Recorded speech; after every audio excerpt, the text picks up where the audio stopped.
Buen día, alumnos. Hoy día vamos a tocar un tema en neumología frecuente en nuestro país y a nivel mundial, porque es una enfermedad endémica, una enfermedad que también es una pandemia y que significa un gasto importante en la salud pública y un alto grado de muertes a nivel mundial.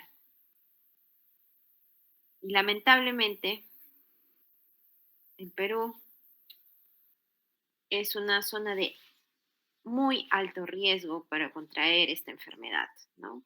Tanto así que en algunos hospitales, si se van ustedes a rotar el extranjero, por ejemplo, en Estados Unidos, ¿no? Piden haberse realizado una prueba de descarte de tuberculosis, una radiografía para descartar que tenga esta enfermedad, ya que ustedes provienen nosotros, provenimos de un país endémico de alto riesgo, ya solo endémico, es una zona de muy alto riesgo de contraer tuberculosis.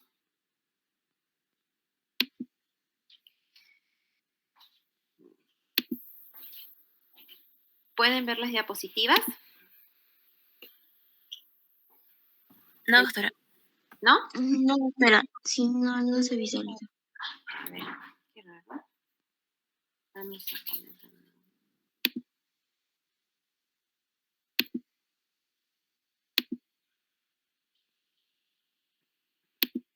Ahora, Nada aún, doctora. No sé si doctora lo podría volver a presentar.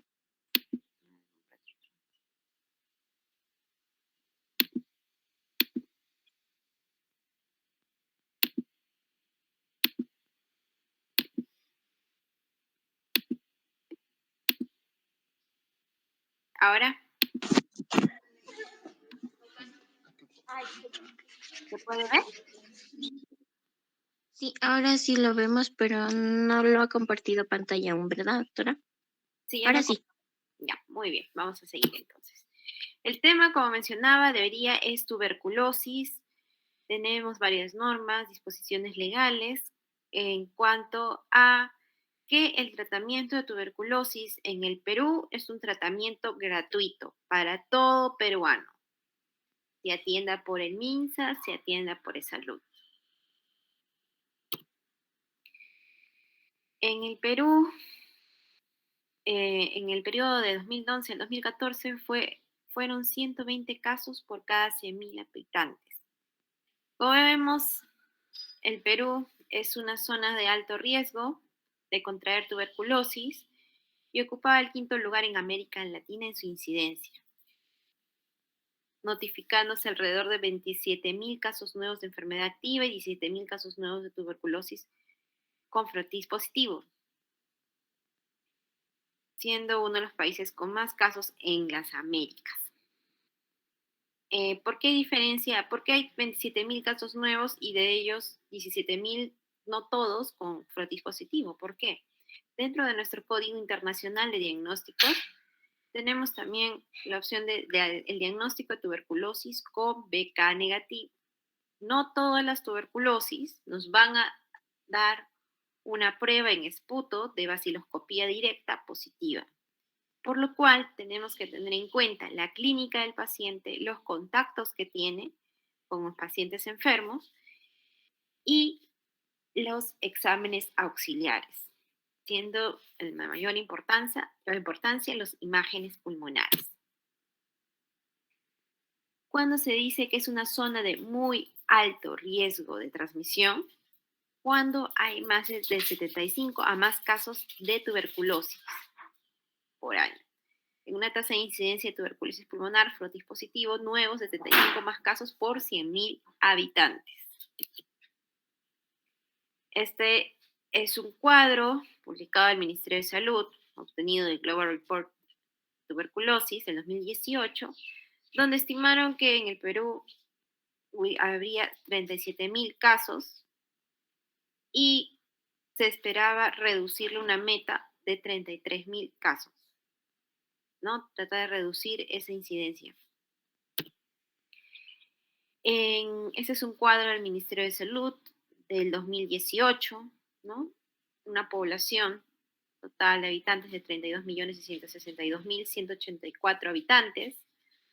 De los casos de tuberculosis detectados, 31.668, de los cuales eran casos nuevos, 27.575, y de los cuales 27.000, ¿cuáles tuvieron frotis positivo? 15.361. Los casos de tuberculosis multidrogo resistente, 1.593, y extremadamente resistente, cuando tiene resistencia a diferentes fármacos, 98 casos. De los cuales, ¿cuáles son los departamentos con más incidencia? Lima, Callao, Ica, Madre de Dios, Ucoyale, Loreto, Tacna, Moquegua, La Libertad, Lambayeque, Ancash y Arequipa, ¿no? En ese año, Puno era una zona de bajo riesgo, ahora estamos en mediano riesgo actualmente. Estamos aumentando los casos. Ahora, casos extremadamente resistentes,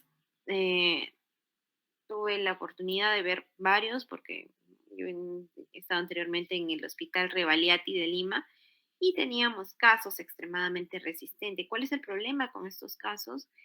Que por la resistencia a los fármacos de primera línea y a otros que voy a explicar posteriormente, se utiliza medicamentos alternativos que no son tan eficaces como los de primera línea. Entonces, el tratamiento que por protocolo tenemos son de 6 meses, se expande a 18 a 24 meses de esos casos y no muchos responden, ¿no? Además, son tratamientos generalmente endovenosos y hay que colocarles dispositivos extras, como por ejemplo se les pone un catéter por a los pacientes para recibir el Inesolid, ¿no? Son, a diferencia del costo de tratamiento, es un costo abismal, la diferencia entre un tratamiento de primera línea en un paciente, ¿no? Versus el costo de los medicamentos alternativos que se usan en la tuberculosis extremadamente resistente. ¿Cuáles se usan? Se usan el Linezolid, imipenem, eh, cicloserina, bueno, eso es en tableta, paz, entre otros, ¿no? Canamicina, entre otros.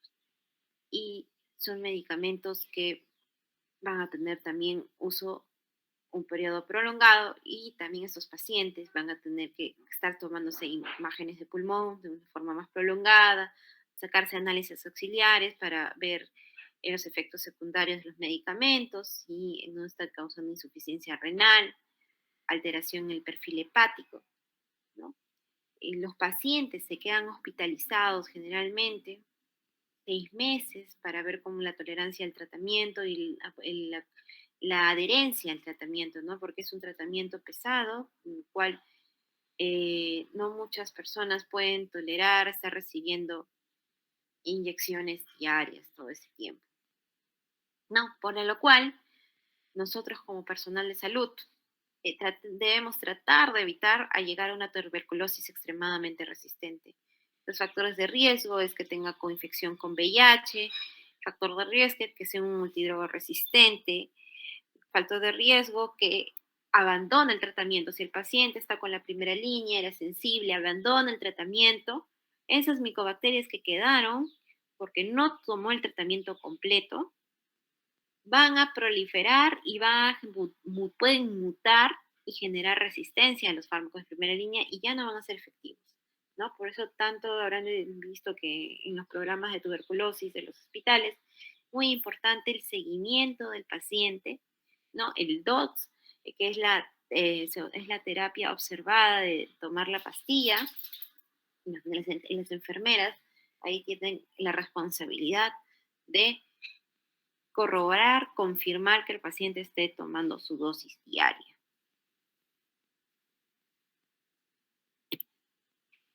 Este es el Global Report de Tuberculosis del 2020, ¿no? Donde en América Latina observamos, ¿no? En un color más intenso de celeste, un verde agua, que el Perú sigue siendo de uno de los principales países en incidencia de tuberculosis. Según la leyenda, tenemos de 100 a 199 casos por 100.000 habitantes por año. Una, una alta tasa de pacientes infectados.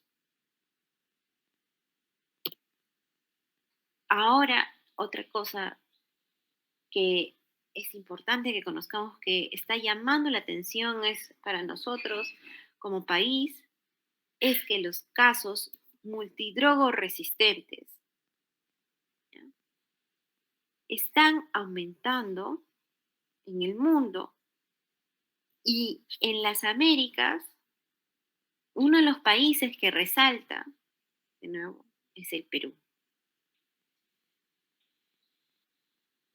Alarmante tener esta situación frente a los demás países, ¿no? Porque eleva nuestros costos de manejo. Para detectar un paciente multidrogo resistente, oportunamente se tiene que tener pruebas rápidas de sensibilidad.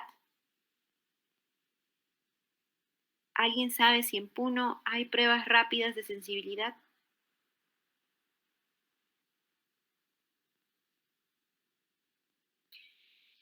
Eh, no. Doctora, creo que no. Ya.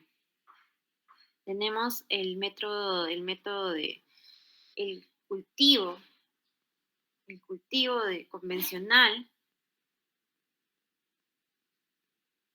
de tuberculosis, el Lowenstein, el agar, que demora para la prueba de sensibilidad. O sea, observan que a ver si crece algún germen, un bacilo tuberculoso resistente, 2 meses.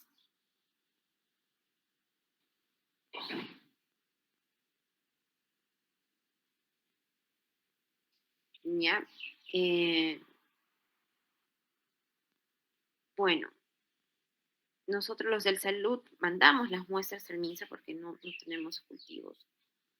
Los que sí tienen pruebas de sensibilidad rápida, con molecular, son Arequipa, ¿no? Sí cuentan con ello.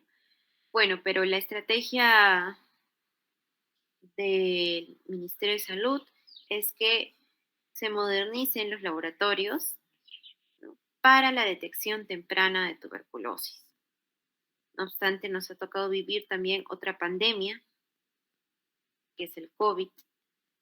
Entonces, se ha visto un poco relegado lo de la tuberculosis. No obstante, no hay que olvidar que es una enfermedad endémica importante también para nosotros y la cual genera fallecimientos, enfermedades, secuelas, ¿no?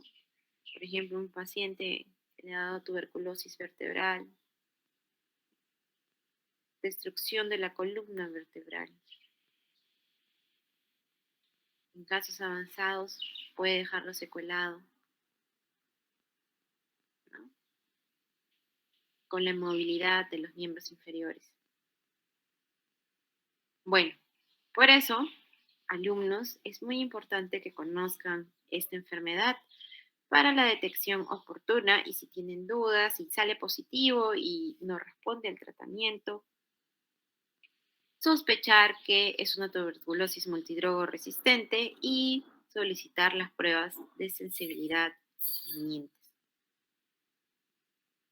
Eh, Hay una prueba de sensibilidad directa que dura 21 días del MODS del MINSA. No estoy segura si el MINSA de nosotros lo está utilizando. Bueno, no creo que hasta ahora mis pruebas bueno, tampoco ha habido la necesidad de solicitar eso, pero por norma debería los pacientes tener su prueba de sensibilidad, ya que somos un país endémico, ¿no? Acá les he puesto el mapa mundi para que se acuerden de algunos países, ¿no? Como vemos en el mapa anterior, en la incidencia de casos de tuberculosis, ¿no? El Perú, encontramos aquí, está elevado la incidencia, Bolivia, Surinam. Dentro de los 30 países con mayor incidencia de tuberculosis multidroga-resistente, en que Jan Barton, ¿no? Llama la atención, está Perú, dentro de los primeros 30 países a nivel del mundo.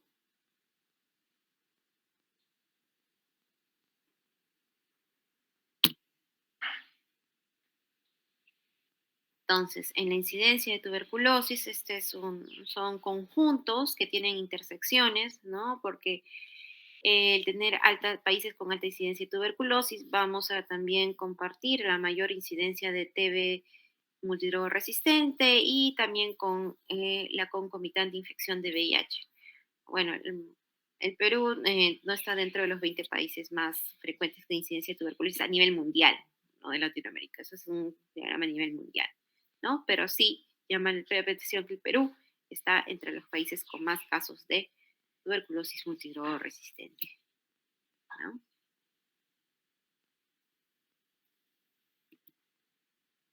Vamos a hablar ahora de la patogenia de la tuberculosis. ¿Por qué la tuberculosis puede ser una enfermedad que cause tanto daño?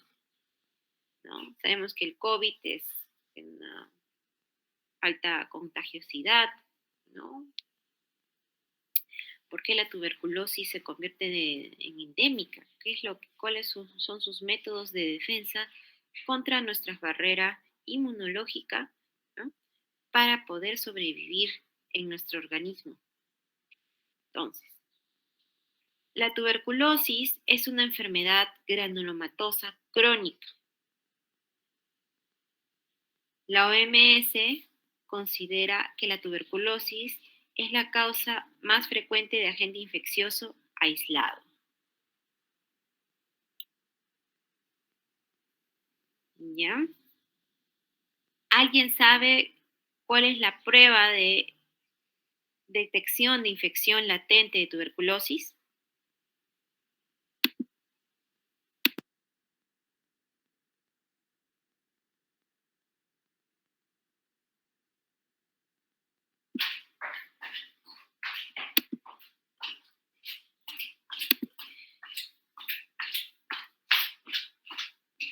Bueno,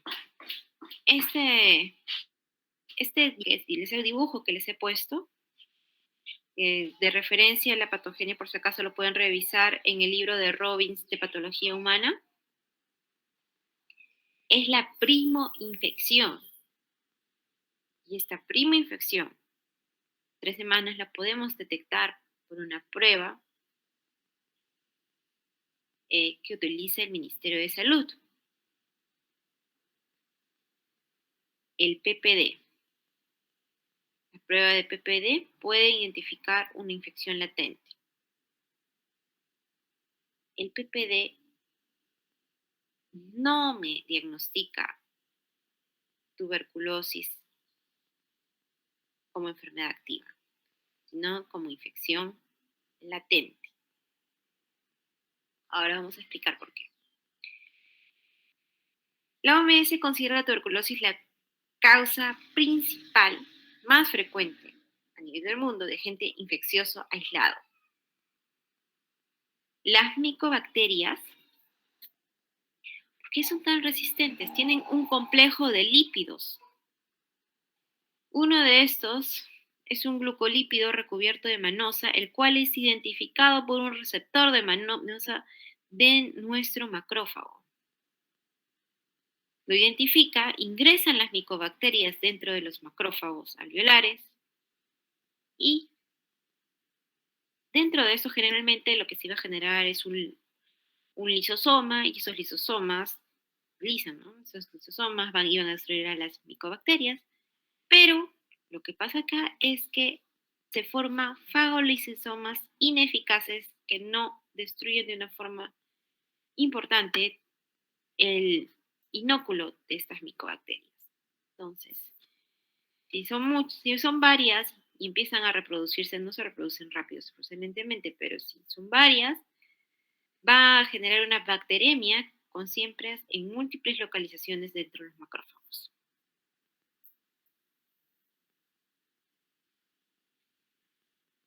En la tuberculosis primaria, en las personas no sensibilizadas anteriormente, hay proliferación del bacilo en los macrófagos alveolares y en los espacios aéreos, que al final determinan una bacteremia y siembran los gérmenes en múltiples focos. A las 3 semanas, generalmente se produce el desarrollo de la inmunidad mediada por células. Los antígenos de las micobacterias procesados alcanzan los ganglios linfáticos, ¿no? Y son de drenaje y son presentados, el macrófago alveolar presenta a los linfocitos T CD4 vírgenes. Estos se activan en linfocitos Th1, dándonos posibilidad a la prueba de PPD. Estos Th1 van a secretar interferón gamma, activando a los macrófagos, mayor cantidad de macrófagos. Entonces, esto va a generar una actividad bactericida, va a destruir bacterias por aumento de óxido nítrico, aumento de radicales libres. Además, se va a secretar factor de necrosis tumoral, generando mayor atracción de macrófagos. Y también ocasiona el reclutamiento de monocitos que se activan en diferencia en histocitos epitelioides, ¿no? Formando un tipo de granuloma con necrosis gaseosa en el medio. Qué importante línea de defensa es esto. Se dice que en la población, por ejemplo en Lima, el 80%, ¿no? En algunos años el 80% ha estado con PPD positivo. Se hicieron el 12 PPD. Ustedes, estudiantes de medicina, por ejemplo en Lima, en las universidades, se toma la prueba del PPD.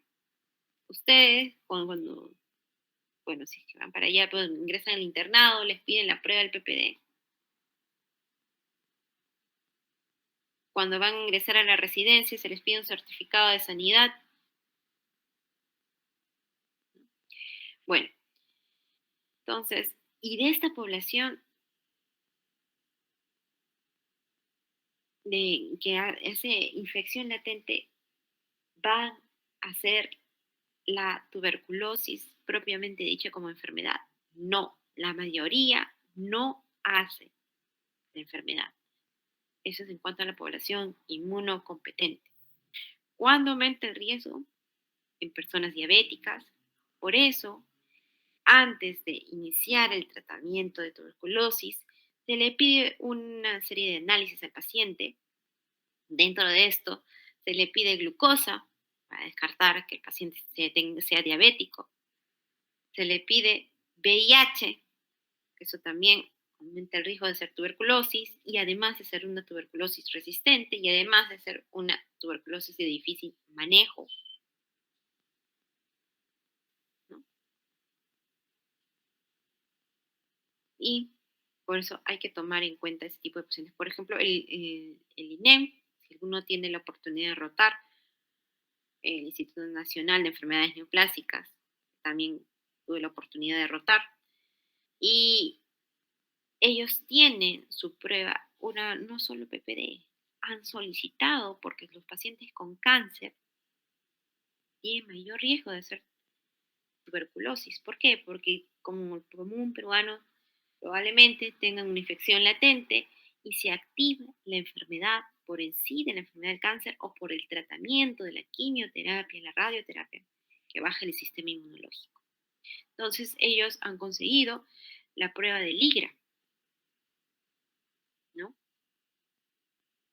Que es una prueba porque el PPD es persona dependiente, ¿no? Este operador dependiente, ¿no? Cómo colocan subcutáneamente la tuberculina, va a estar midiendo la pápula, ¿no? En los inmunodeprimidos ni siquiera, lo cual es cuando es positiva la prueba del PPD, cuando crece más de 10 milímetros, ¿no? En los inmunodeprimidos le ponen el rango de 5 milímetros. Hay inmunodeprimidos que ni siquiera hacen la pápula,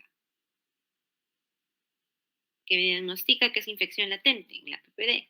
Entonces utilizan el método de Libra, que es un método automatizado ya de laboratorio, que ahí detectan los anticuerpos que presentaría el paciente si ha tenido un contacto con la tuberculosis.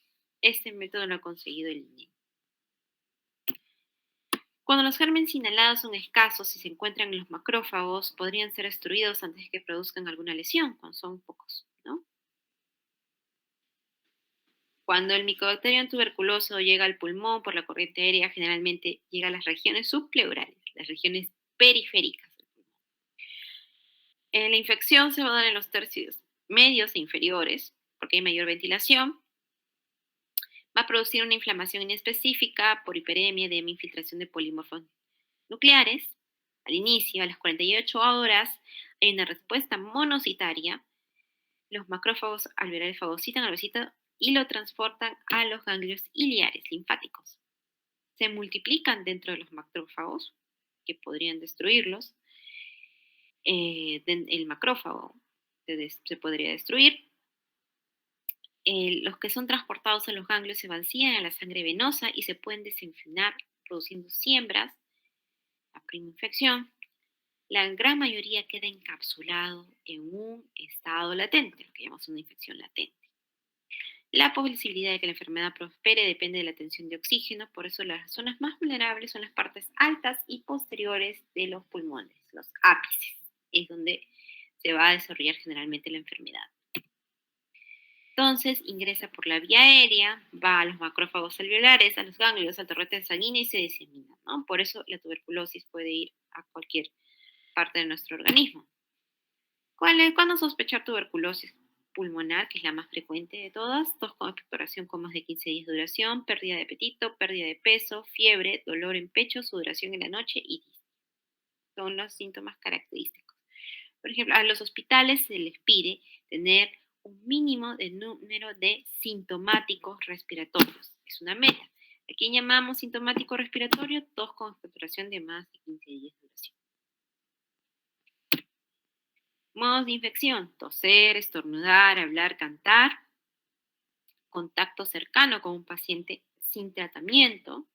Por eso, el hecho de que un paciente tome su tratamiento adecuadamente no solo me ayuda a curar ese paciente, sino evitar la propagación de la tuberculosis. También se puede transmitir por orina, transmisión sexual, inoculación directa por la piel, vía transplacentaria también. Entonces tenemos las gotitas de Fluger, que es lo que elimina el paciente, que es con un tamaño de 5 a 10 micras, que se van a sedimentar en la vía aérea superior. De estas se va a vaporizar y dejar unas partículas de huelo, son unas gotitas muchísimo más chiquititas que son de 1 a 5 micras. Y estas son las que se van a depositar en los alveolos y van a ser las infectantes. Estas van a ser las infectantes. La tuberculosis puede dañar varios órganos, ¿no? Como los riñones, el hueso, el cerebro. ¿Cómo vamos a detectar? Convencionalmente tenemos la vaciloscopía, ¿no? Un BK directo por la coloración alcohol ácido Nielsen, ¿no? O cultivo, tenemos el cultivo convencional, ¿no? Que dura 2 meses, y tenemos pruebas de sensibilidad, las cuales se recomiendan las pruebas de sensibilidad rápida, el GeneXpert, el Genotype, que vamos a ver en las imágenes. Vamos a ver lesiones apicales, donde además puede haber cavernas. En la tuberculosis primaria, en la fase precoz de la infección, se disemina a los ganglios linfáticos, lo que hemos mencionado en la prima infección. Regionales, a través de los canales linfáticos es frecuente y da lugar a una enfermedad granulomatosa adyacente, los granulomas, con necrosis gaseosa, ¿no? A los vasos linfáticos de los propios ganglios. Se puede formar el complejo de Rankin, ¿no? Que es el foco de Gauss más ganglios linfáticos afectados.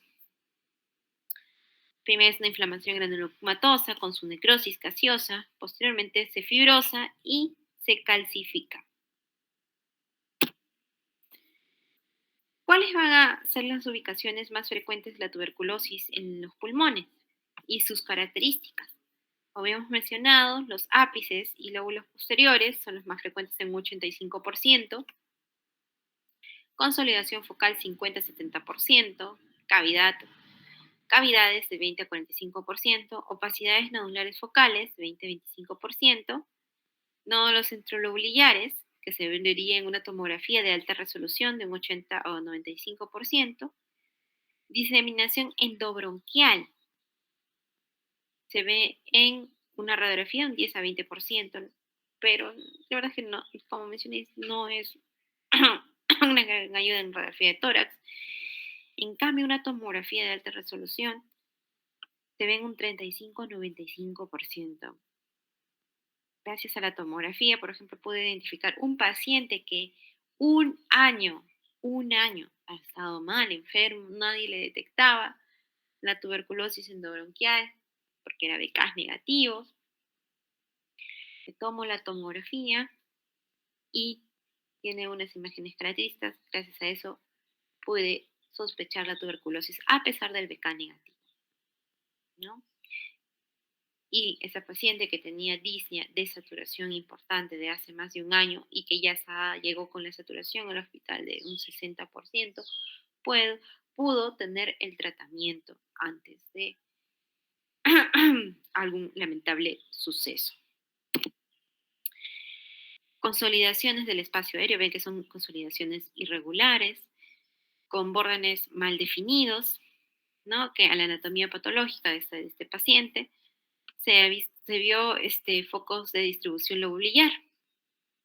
Pueden afectar lobulillos secundarios completos, mientras que respetan a los adyacentes, ¿no? Acá hay otra consolidación con broncograma aéreo, ¿no? La consolidación coge a uno o varios segmentos de un lóbulo. En ocasiones la enfermedad evoluciona y afecta todo un lóbulo, siendo una neumonía tuberculosa lobar. Quimioprofilaxis. Hay pacientes que con infección latente, como mencioné, inmunodeprimidos, edades extremas,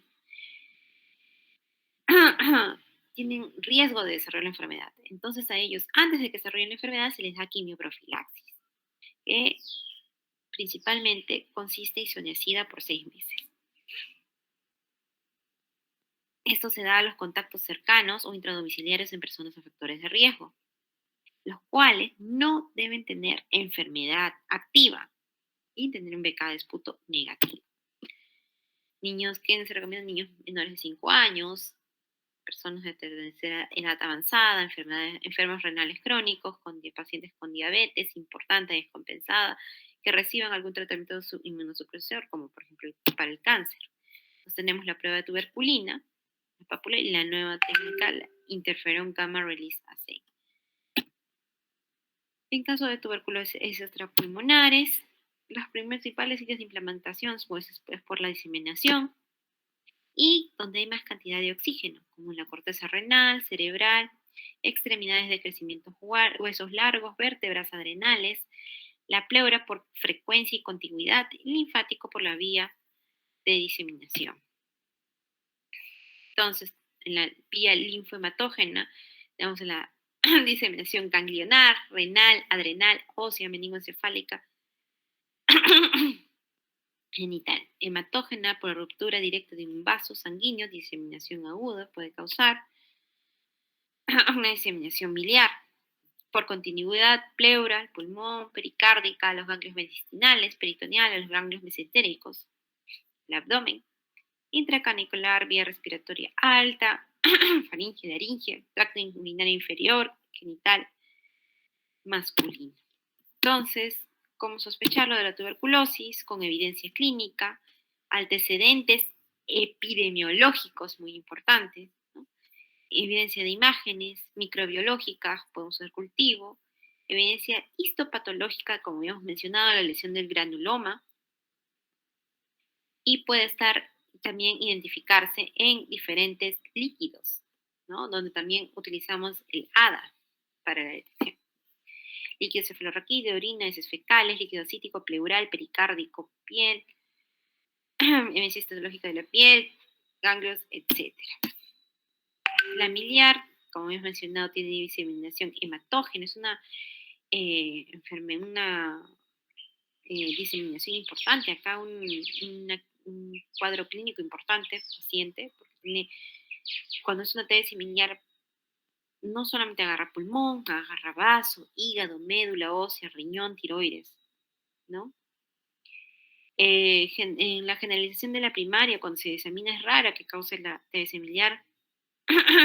Más se debe por un foco orgánico, el cual después se disemina. Se caracteriza porque en la tomografía vamos a ver nodulillos de 1 a 2 milímetros múltiples, que son los gránulos de mijo, ¿no? El PPD puede ser positivo en el 50 y 75 de los casos, ¿no? Como hemos mencionado, agarra diferentes órganos. El BK de esputo podría ser positivo en 20 a 25% de los casos, lo que se ha visto. Se aísla el micobacterio en un 30 a 65% de los casos. Las biopsias hepáticas y médula ósea me pueden ayudar en el diagnóstico cuando es uno de mis diferenciales, por la presencia de granulomas o aislamiento de la micobacteria, ¿no? Entonces tenemos esas lesiones, ¿no? A nivel de los órganos y también a nivel de las imágenes de microscopía, ¿no? Donde se ven granulomas. Miren, aquí hay una tomografía de un corte axial, se ve la silueta cardíaca, después podemos ver la tráquea, los bronquios principales y observamos nodulillos de 1 a 2 milímetros múltiples en ambos pulmones como gránulos de mijo. La tuberculosis pleural se da por vía hematógena y por contigüidad, causa un dolor tipo punzada en el tórax, fiebre, tos seca, por irritación pleural, 30% sin compromiso de parenquimal, solamente tener una fusión pleural sin tener enfermedad en el pulmón propiamente dicho. El diagnóstico se realiza con la toracocentesis, un líquido tipo exudado con un ADA elevada, con laboratorios que tienen con su valor de normalidad hasta 35, otros hasta 45. Más de eso, el ADA elevado nos sugiere una tuberculosis pleural. Y la biopsia pleural, ¿no? Que se realiza con los Harams, que habíamos mencionado en la anterior clase, ¿no? Para identificar granulomas. Es una biopsia pleural mostrando granulomas con células gigantes multinucleadas. Tuberculosis del sistema nervioso central es otra característica de la tuberculosis, otro órgano que afecta, que es de forma importante. El tratamiento aquí ya no son 6 meses, se expande a 1 año el tratamiento de tuberculosis, tanto que para el sistema nervioso central como para compromiso de huesos también. No se expande 1 año el tratamiento. Forma más frecuente es meningitis o a veces tienen granulomas en el cerebro, ¿no? Más frecuente en niños, en pacientes con VIH. La radiografía puede estar normal. Tengo 2 pacientes con tuberculosis del sistema nervioso central con su radiografía de tórax normal, ¿no? Pero que han hecho diseminación cerebral. Cultivo en esputo, positivo en 50-40% de los casos. ¿Qué me va a apoyar? El ADA elevada, el líquido cefalorraquídeo, una pleocitosis, ¿no? 100 a 1000 células y con preteinorraquia, y el cultivo puede estar positivo con 1. La ganglionar puede ser por aspiración, porque son ganglios que se rompen y secretan, se fistulizan y secretan, ¿no? Secretan un líquido que podríamos tomar de muestra para identificar los bacilos o también las biopsias para ver los granulomas. Más afecta a los ganglios cervicales, anteriores y posteriores y supraclaviculares. Puede inflamarse, fistulizarse y tener una TB pulmonar concomitante, ¿no? Acá tenemos imágenes de granulomas de los ganglios, donde se observa fibrosis, ¿no? Con calcificación y podrían tener osificación también. El tratamiento es supervisado 6 meses y cuando es una tuberculosis resistente de 12 a 24 meses. El tratamiento clásico de tuberculosis contiene 2 meses de un esquema diario de pastillas, son 11 pastillas que toman los pacientes, dos que pesen en promedio 60 kilos, y 4 meses interdiario de rifampicina y isoniazida, ¿no? ¿Cuáles son las drogas? Isoniazida, etambutol, rifampicina y piracinamida. Para la tuberculosis sensible. Cuando hay polirresistencia se llama resistencia a 2 o más fármacos antituberculosos. Cuando es resistente a la isoniazida y a la rifampicina se llama multidrogo resistente. Y cuando se llama extremadamente resistente, cuando aparte de ser una tuberculosis multidrogo resistente, al menos a las fluoroquinolonas,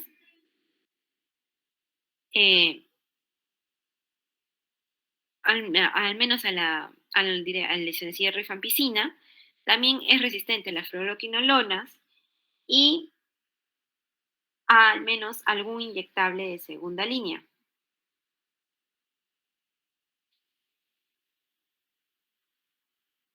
¿Y cuáles son esos inyectables? Son los aminoglucósidos.